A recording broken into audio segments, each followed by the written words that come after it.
Umiingay ngayon sa showbiz circle ang usap-usapan tungkol sa umano'y hindi pagkakaunawaan sa pagitan ni Bella Padilla at Baron Geisler. Matapos mabanggit sa isang vlog ni OG Diaz ang ilang blind item at pahayag na may kinalaman sa kanilang naging working relationship sa isang proyekto.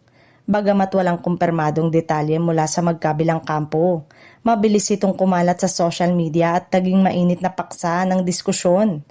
Ayon sa mga lumulutang na chika, nagsimula umano ang tensyon sa ilang eksena sa set kung saan parehong intense ang mga karakter na kanilang ginagampanan. May mga nagsabi na may pagkakataong hindi nagkakasundo ang dalawa pagdating sa atake ng eksena at direksyon, na posibleng nauwi sa hindi pagkakaintindihan. May mga ulat din mula sa mga bulong-bulungan sa set na may ilang pagkakataon na naging mainit ang palitan ng opinyon ng dalawa habang nasa gitna ng trabaho.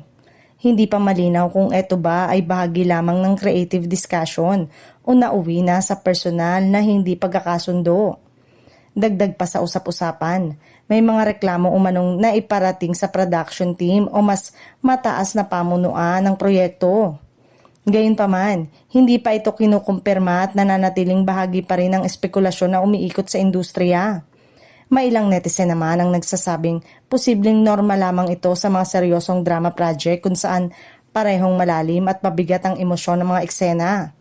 Ayon sa kanila, hindi maiiwasan ng creative differences lalo na kung parehong veterano at may strong acting style ang mga artista. Sa kabila ng lahat ng chismis, nananatiling tikom ang bibig ni Bella Padilla at Baron Geisler hinggil sa issue. Wala ring opisyal na pahayag mula sa production team ng kanilang proyekto kaya't patuloy pa rin ang paghihintay ng publiko kung may paglilinaw ba o kumpirmasyon mula sa kanila sa mga susunod na araw.